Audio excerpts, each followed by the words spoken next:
Yeah. Hello, yes, I'm Phil Tainton, the team manager of Team Joe Rocket Suzuki, and we've proudly taken the livery of or taken possession of the livery of the new Mack Trident prime mover to tow our trailer around. Mack have purposely built this prime mover for us for the race team, and in that we've got quite a large bunk, an extra large bunk. I think it's a 54-inch bunk. Which is good for the long hauls because we're limited now to the amount of hours we can drive heavy vehicles on the road. So if need be, one driver can be sleeping while the other one continues to drive, although we don't do it that hard. Normally we pull up to the biggest motel we find in the town, but the option's there for us. And at odd occasions when I've had to drive the truck home myself, and the other boys have had to fly, then I've slept in there and at a roadhouse, and it's very, very comfortable. The whole thing is air conditioned. It's got all the requirements in the truck that we need. It's powered by a 520 horsepower Mack engine at the front, coupled up to an 18-speed Road Ranger gearbox, which it gets a little bit of getting used to. But this new Trident is much easier on the gears. It changes gears a lot more smoothly than the last model. So for us, not professional truck drivers, we find it is a much easier truck to drive and lots of power. For instance, coming up the hill here to Phillip Island, pulling our whole rig goes 32 tonne over the way bridges, and we almost did it in top gear, just had to split top gear, so that's how much power the truck has. Mack have filled it up with all the necessary gauges, like Gary Bone from Mack Volvo Trucks said when it came to the options list for us, he said he just ticked all the boxes, and I'm sure he has. So it's a fantastic truck, and we're so proud to be driving it around. Okay, here we are in our new trailer that was purposely built for our race team once again for Team Joe Rocket Suzuki from Rob Coxall at Shepparton Motor Body Works, and he does an absolutely fantastic job. He builds the majority of the V8 supercar trailers that you see throughout the V8 supercar racing in the pits. So he's had a vast amount of experience in building these type of trailers. In here we have our riders' room, or kitchen if you like. There's a lounge area here that the riders can sit down.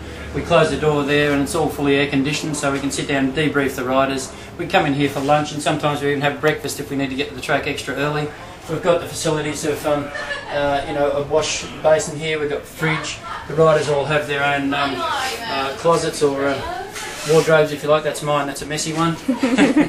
But yeah, there's one of Troy's for instance, so there's room for helmets and his leathers and everything there. So it's a quiet room that they can come and debrief after practice or a race, and out of the quiet and the mayhem and pressures of the pit garage.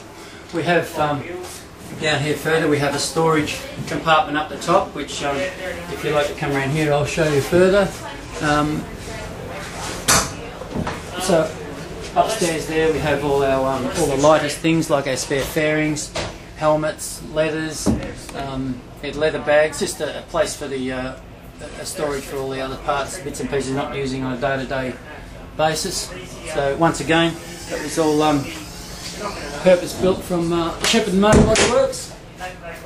Coming through here further, what I didn't like on a lot of motorcycle trailers that I've seen over the years is we have to carry so many tyres. Unlike the V8 supercars, they get supplied at the track, and tyres are always that ugly scene in a transporter. So we had them designed inside the cupboards in here. So they're all locked away, look all nice and neat. You get a lot of water gets in between the tree. Okay, so that's what it's really good. Yeah. So that's sort of what this is If we could show me what I'm just doing. So yeah, further down here we have some of our equipment, which is a shock absorber dyno, which carry to help us sort out suspension. The bike's actually carried upstairs here. This whole mezzanine roof hydraulically gets lowered down and gets risen up, so the guys don't have it too bented back when they're loading the bikes. We carry 9 motorcycles upstairs. We can carry a further 3 downstairs. So there's quite a few motorcycles we carry. We normally carry a couple of privateer bikes and our team bikes. Normally adds up to the full 9 upstairs. A couple of pit bikes down here, and that's about it. So we've got lots of storage place. Once again, that might do for him. So when You can go. okay, so looking in from the rear of the trailer, we have a tyre changer, which we change all our own tyres to keep a good continuity and the standards of tyre changing, keep an eye on the tyres, and we have my brother Graham does all that. Further through here we have all our workbenches, storage areas. These are all tyre racks, of course, like I explained earlier. And this workbench really is more so just for the computers and working along those lines. We have workbenches up here for changing of suspension and parts like that. And this is just the layout tables. These are all storage for spare parts all the way along here and all the way along the top here. They're all cupboards with all spare parts and things that we need, monitors, etc. About the extent of the truck, as I say, this whole mezzanine raises and lowers, and such does the tailgate to load the bikes up.